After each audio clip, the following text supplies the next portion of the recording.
Alright folks, here in just a minute, off to the left-hand side, we're coming up to Dead Man's Curve. This is Colorado's version of it anyway. The road off to the left, about halfway up the mountain, that's Trough Road, an old historic stagecoach route now turned into a paved highway. Now if you look all the way up to the top where that paved road is, you'll see a light blue sedan. It's off to the left-hand side, up towards the top.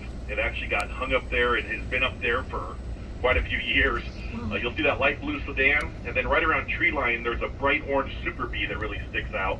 When the sun shines on this mountain in the summertime, you can really see a lot of the broken glass and all the mirror and the car parts that are all over the place over here. So this is Colorado's version of Dead Man's Curve coming up on our left-hand side, and that's Trough Road about halfway up the mountain there.